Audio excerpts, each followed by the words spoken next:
Yo, bienvenue à tous et à chacun, j'espère que vous allez bien. Alors aujourd'hui on va s'intéresser à quelque chose d'assez particulier, on ne s'intéresse jamais à ça, même pas qu'on ne s'intéresse jamais à ça, c'est que l'invité d'aujourd'hui est assez particulier, c'est quelqu'un que vous ne pouvez même pas attendre, ok?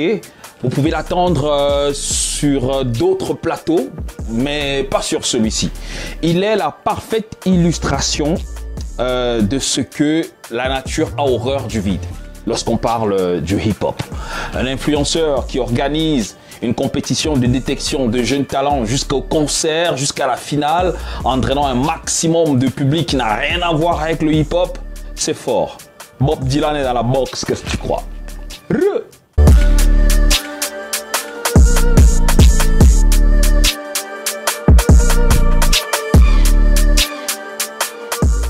Yo, au sommaire de votre inbox, c'est après, nous recevons le seul gars qui a décidé catégoriquement de changer de registre, de créateur de contenu à organisateur de compétition rap, et ce n'est que le tout début du game pour lui. Bref, il nous en dit plus sur les tenants et les aboutissants de ce projet, alors mettez-vous bien car Bob Dylan est dans la box.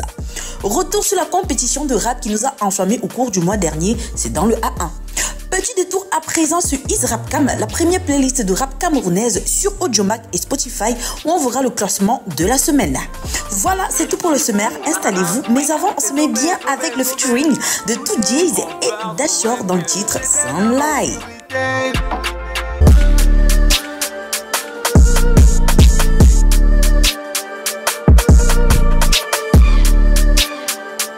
Bob Dylan est un créateur de contenu originaire du Cameroun, connu pour sa détermination et ses ambitions remarquables.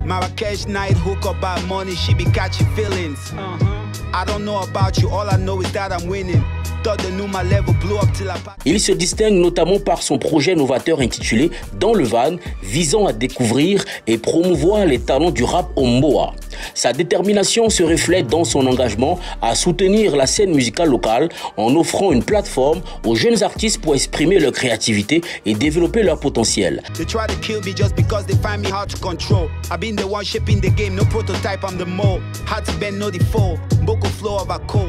À travers Dans le Van, il cherche à mettre en lumière des voix nouvelles et authentiques, contribuant ainsi à enrichir la culture musicale camerounaise. En dehors de son travail, il est également reconnu pour son amour pour sa femme, formant un couple qui inspire et suscite l'admiration chez beaucoup.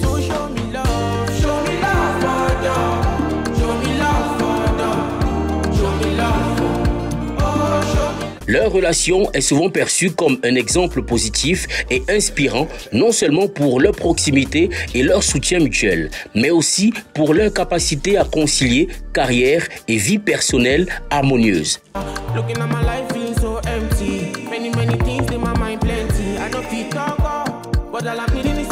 En résumé, il incarne la passion, la détermination et l'innovation à travers ses initiatives dans le domaine de la musique et au sein de sa vie personnelle, influençant positivement ceux qui le suivent et ceux qui sont touchés par son travail. Dans un ré, c'est Bob Dylan.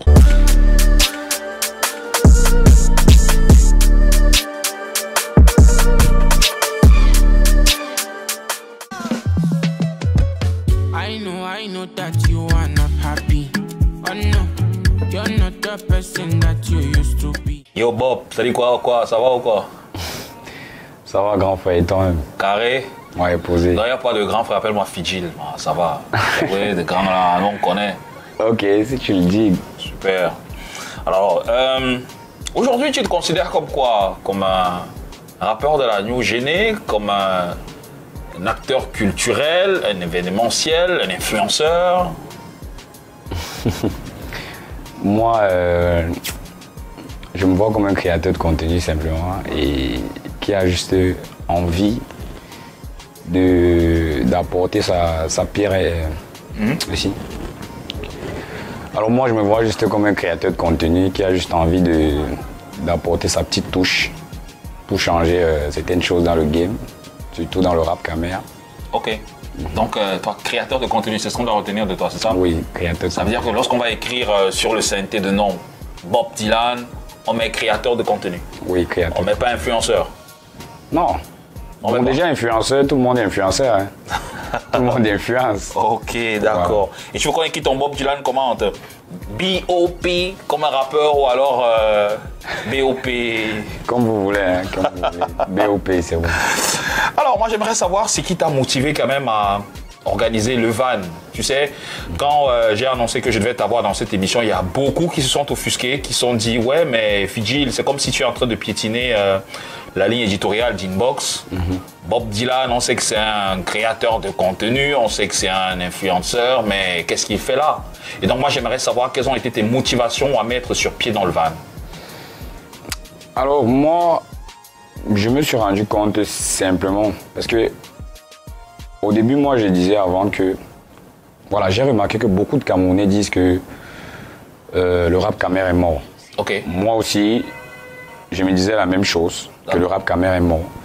Jusqu'au jour où j'ai décidé de faire mes recherches. Et ce que j'ai trouvé, j'ai compris pourquoi il y a un écrivain qui a dit ton attitude, bien plus que ton aptitude, Détermine ton altitude. détermine ton altitude.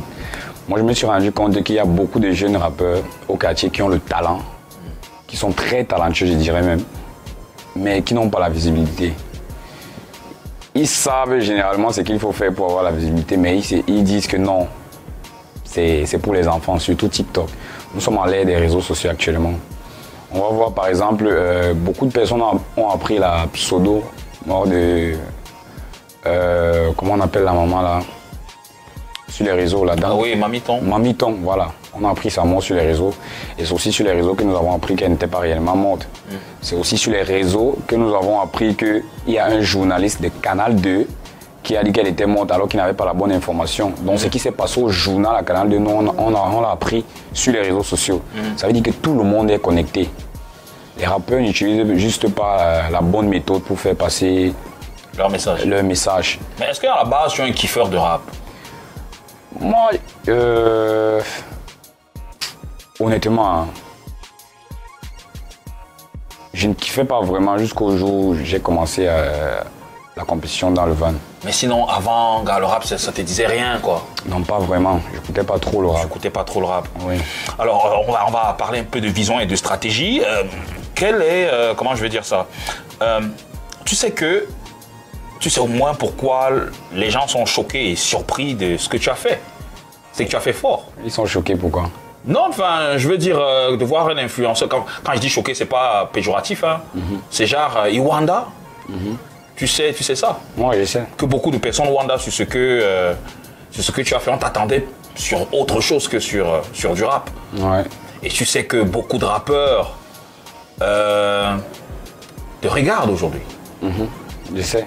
Et tu sais que le rap, c'est dur, mis à part le fait que ce qu'on voit à la nouvelle génération, mais le rap même comme étant un état d'esprit, tu sais. Je sais que c'est dur. Comment tu sais que c'est dur? Parce que tu les as côtoyés ces derniers temps? Oui. Et comment tu as jugé la mentalité? La mentalité des rappeurs? Ouais. Ils sont free. Ils ont une bonne mentalité. Seulement qu'il y a certains qui ont encore ce qu'on appelle l'ego. En fait, c'est ça le rap. Ouais. C'est l'ego. Mais à la base, ça tue. À cause de l'ego, là, d'autres restent au quartier. Tu vois, j'ai lancé la compétition. Il y a vraiment des gars très talentueux qui pouvaient participer, à qui ça pouvait vraiment profiter. Mais ils ont dit que, comme c'est un petit TikToker, ça va nous aider en rien. Alors, est-ce que c'était un moyen pour toi de te faire la visibilité, enfin davantage en grappillant de nombreuses vues, en t'attirant la sympathie du public et celui du rap en particulier? Ou alors est-ce que c'était le moyen de t'imposer comme une tête dure du rap de la nouvelle génération, ou alors tu l'as juste fait par passion? Bon, honnêtement, moi je l'ai juste fait par passion. C'était pas pour les vues? Non, c'était pas pour les vues. Moi je me suis dit, bon, il y a des gars au quartier qui ont le talent, ils n'ont pas de visibilité. Pourquoi ne pas mettre ma visibilité à leur disposition? Quels ont été les retours quand tu as commencé dans le van? Les retours, les gens étaient étonnés que, mais toi tu es habitué à nous montrer les trucs de l'amour. Maintenant, toi tu fais quoi dans la musique? Toi tu es rappeur, depuis quand? Tout ça.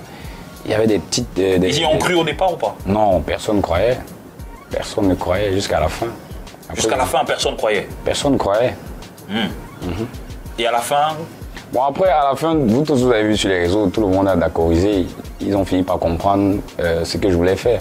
Ouais. Est-ce que tu t'es rapproché des aînés quand même? Pour le faire?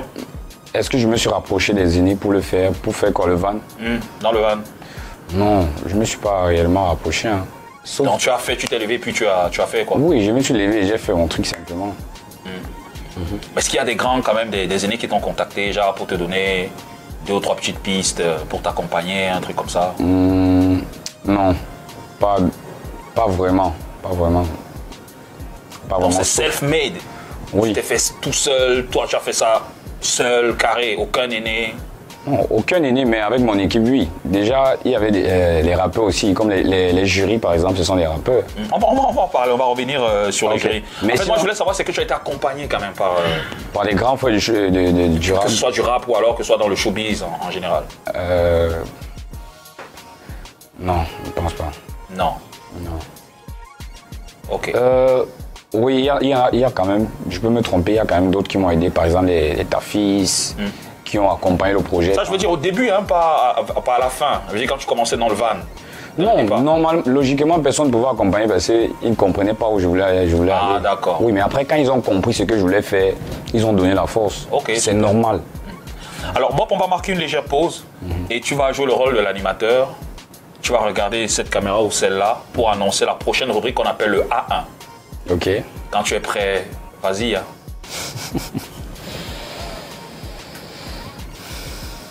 Et je vais faire ça comment? Comme tu veux.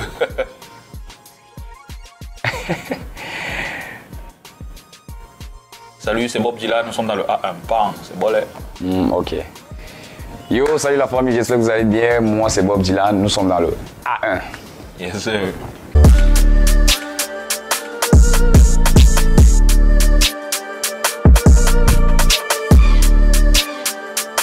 Une superwoman est une femme qui incarne des valeurs et des attitudes qui impactent la vie des uns et des autres. Blanche Bailly et José font résonner son message dans leur collaboration intitulée Superwoman. Nous vous invitons à regarder le clip disponible sur YouTube. Magasco et Kameni ont enregistré un son ensemble qui a pour titre Friday. Le résultat de cette collaboration entre les deux artistes Made 237 sera officiellement disponible vendredi prochain, comme annoncé par Parmenza Boy Magasco.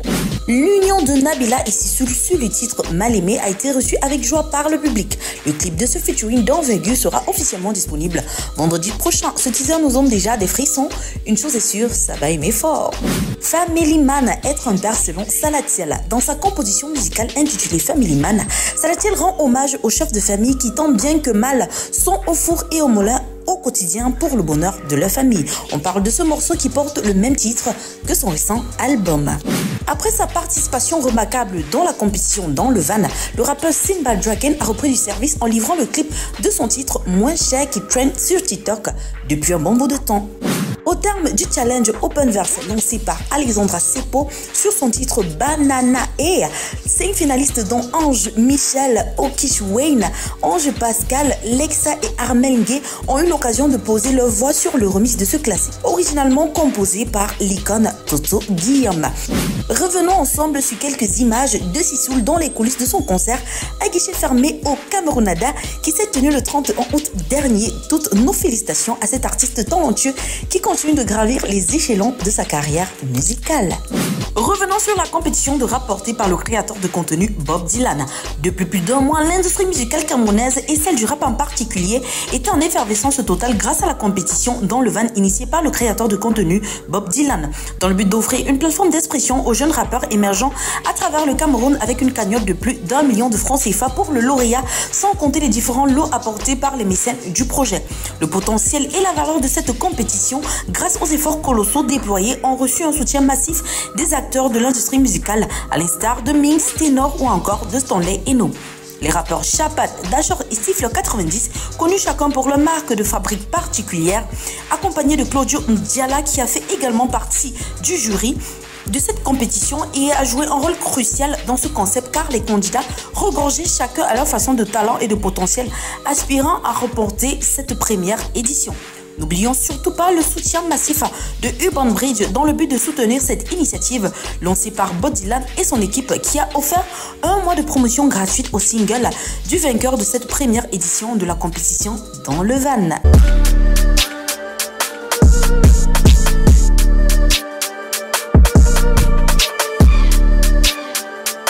Let me be your therapist on the low, on the low. Let me be your inner peace on the low,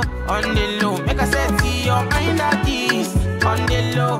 Bienvenue, si nous joignez seulement à l'instant, c'est la deuxième partie d'Inbox avec Bob Dylan, le créateur de contenu qui se retrouve dans la box aujourd'hui. Ça va comme tu veux, frérot? Oui, ça va très Carré? Carré, carré. Super. Dis-moi, quelles ont été les plus grandes difficultés que tu as rencontrées quand tu organisais dans le van? Les difficultés, j'en ai rencontré plusieurs. Hein. Comme lesquelles? Beaucoup plus les difficultés financières. Ah, parce que nous, on croyait que tu as les dos, hein, que peut-être il y a quelqu'un qui finançait. Donc. Non, au début, j'ai commencé avec personne. L'argent sortait de mes poches. Ah ouais? Uniquement de mes poches. D'accord. Oui. Il y a eu beaucoup. C'est après qu'on a eu le soutien du papa Steven Guénou qui nous a accompagnés vers la fin, car ça chauffait déjà. Oui. Et il y a aussi, peut-être avec le matériel, tout ça, il y avait toujours... Vu que c'est un domaine que moi je ne maîtrisais pas, il y avait beaucoup de difficultés que je n'ai pas essayé de garder. J'essayais juste de traverser. De transcender ça. Oui. Et au niveau maintenant de l'humain, c'est-à-dire au niveau des Lego, des artistes, est-ce que ça a été facile de tous les avoir? Est-ce que ça a été facile de tous les avoir pour le projet, c'est ça? Ouais. Non, ça a été facile. Ça a été très facile même. Les gars que j'ai abordés, surtout les jurys, ça a été facile. Je tiens à préciser ici que je n'ai payé personne. Ah ouais? Oui, je n'ai payé personne parmi eux. J'ai expliqué le projet, ils ont adhéré. Et c'est allé comme c'est allé, vous avez vu. Ok. Ça a été très facile. Mais tu faisais quand même les oui basiques, genre les chops, les gens. Mais ça, c'est logique, c'est basique. Tu peux pas demander à quelqu'un de venir work avec toi et toi-même tu ne chopes, ou bien tu chopes devant, ou bien pour chop, il faut que tu décales. Non. Tu n'as pas connu le genre de bail où on te dit qu'on a perdu les images? Forcément. Même actuellement, on est en train de réclamer les images de la finale sur YouTube. On n'a pas encore posté parce que les deux caméras qui prenaient la scène directe, le disque dur ne lisait plus. Wow. Voilà, et là je reçois la pression des gens de la diaspora que gars, pardon, nous on veut vivre la finale, poste-nous les trucs. À chaque fois il y avait toujours des petits trucs comme ça. Et comment est-ce que tu surmontais ça? On essayait toujours de trouver une solution. Comme actuellement on n'a pas encore trouvé la solution. Et pour trouver une solution, on va essayer de voir si on peut, les gens qui sont venus filmer à côté, si on peut avoir quelques images pour essayer de jongler, tout ça, tu vois. Alors quand moi je t'écoute, je vois un garçon qui est très optimiste, positif. C'est-à-dire que la façon dont tu décris tes difficultés sur le terrain, c'est avec une certaine aisance. Oui, parce que moi, ma mère m'a toujours dit que rien n'est facile. Quand c'est difficile, c'est que c'est bon, essaye juste de t'adapter, tu vois. La difficulté, c'est naturel. Quand tu trouves un truc qui est facile, c'est que c'est pas bon. Alors, les artistes venaient des 10 régions ou ils venaient d'où? Il y en a qui venaient des boulevards, de Garoua, de Kribi, Oui, ça c'est seulement pour citer ceux qui viennent d'ailleurs. Maintenant, on avait les rappeurs qui sont ici à Douala. Et ceux qui venaient d'ailleurs, comment tu faisais pour les loger? Enfin, comment ça se passait? Je prenais un logement pour eux. À la base, c'était une compétition qui allait durer 1 mois. D'accord. Et ils restaient 1 mois? Ils sont restés 1 mois sur Douala? Oui, ils sont restés 1 mois sur Douala. 1 mois sur Douala? Oui. Même le gagnant actuellement, il sort de Garoua, mais il est toujours à Douala. Ah ouais. Mais et comment tu fais ça? Je gérais le logement. Oui, mais comment tu prenais les dos? Je prenais les dos où? Ouais. Il y en a où je payais, il y en a où c'était un contrat gagnant-gagnant. Je suis à la base influenceur, comme on dit souvent, créateur de contenu. Ça veut dire que je peux faire des publicités pour des structures. Ok. Je dis que moi je fais la publicité pour vous meubler pendant 1 mois. Ok. Et vous logez mes gars aussi pendant 1 mois. Et le contrat de 1 mois là, à la base, quand on me paye normalement, c'est un truc qui peut aller même peut-être disons 200 000 à 300 000 la vidéo. Ah d'accord. Tu vois? Alors imagine alors maintenant. Donc c'était des échanges de services. Je te fais ça. Oui. Et puis tu loges mes gars et tout. Exactement. Et les gars se sont pas plaints, ça va? Ils ne se sont pas plaints, ils étaient à l'aise, posés. Alors à la base tu les connaissais tous ou alors c'est qu'il y a beaucoup que tu as rencontrés qui étaient dans la compétition? Parmi les candidats, ouais. Je ne connaissais personne. Tu connaissais personne? Personne d'eux. Ok. Je ne connaissais personne d'eux. D'accord. C'est pendant le tournage qu'on a fait connaissance. Et est-ce que tu as rencontré quand même des critiques au niveau je sais pas, des critiques de ton projet? Oui, forcément. Au début, on parlait des images, du son. Et au fur et à mesure, on améliorait. Il y avait des critiques, le son ne passe pas bien. Pourquoi vous êtes parti tourner ça là-bas? Pourquoi l'image est comme ça? C'est naturel, automatiquement. Et on essayait d'améliorer au fur et à mesure. Alors moi, j'aimerais qu'on revienne un peu sur les jurys. Oui. Tu sais que le rap a ses codes et ses canons. Donc pour organiser une compétition de rap, il faut avoir un certain background. Les jurys étaient, tu les as pris sur la base de quoi? Est-ce que c'était sur la base de tes amis ou alors parce que tu n'avais personne? Ou alors tu les as pris sur la base de quoi les jurys? Déjà, ce n'était pas mes amis à la base. D'accord. Ce n'était pas mes amis, on avait dit que la seule personne qui était mon ami là-bas, c'était Claudio. Claudio? Oui, Claudio, c'est lui qui est... Mais Claudio n'est pas rappeur, comment il se retrouve là? Claudio n'est pas rappeur, c'est ce que... Claudio est dans le showbiz, il fait aussi la musique. Oh, ouais, mais je veux dire, je te parle pas de la musique, moi je te parle du rap. Le rap a ses codes et ses canons. Oui. Et donc les gens ont vu Claudio et on s'est dit, waouh. Est-ce que moi je suis rappeur? Ah d'accord. Moi je suis pas rappeur. Oui, mais être jury quand même, tu peux être organisateur, tu peux être rappeur et organiser, mais non. Jury, c'est un truc, hein. Jury, ça veut dire que ça implique une certaine connaissance. Oui, mais si vous l'avez vu là, ça veut dire qu'il connaît aussi quelque chose, il a fait des recherches, on apprend chaque jour. Ok, d'accord. Voilà, donc s'il était là, c'est qu'il méritait sa place. Ok, des jurys? Oui, des jurys. D'accord. Maintenant, les autres aussi, j'ai essayé de faire mes recherches, je suis tombé sur eux. Il y a par exemple Wata qui m'a mis en contact avec beaucoup parmi eux. Je n'ai pas essayé d'aller regarder loin, parce que ça devait être compliqué pour moi. Oui, ceux sur qui je suis tombé, j'ai essayé d'expliquer le projet et ils ont adhéré facilement. Ok. Et quand j'ai vu les projets, honnêtement... Est-ce que tu as été satisfait des résultats du jury? À la base, d'abord, avant de les prendre, moi je ne les connaissais pas. Mais quand je suis tombé sur les vidéos sur YouTube, par exemple, des Stifler, des Chapat, des Dachor, j'ai dit merde. Je me souviens, c'est parce que je ne peux pas sortir mon téléphone ici, j'ai tapé les commentaires avec un de mes gars à la jour sur les gars. Mais dans les gars, ils sont bons comme ça. Parce que moi, je ne les connaissais pas. Tu as trouvé qu'ils ont l'étoffe d'être jury? Oui, ils ont l'étoffe. Donc les gars sont talentueux et c'est pour ça que c'est parti facilement comme ça. Même si on mettait quelqu'un d'autre là, on allait toujours critiquer. D'accord. Donc ça veut dire que chacun des jurys avait sa place.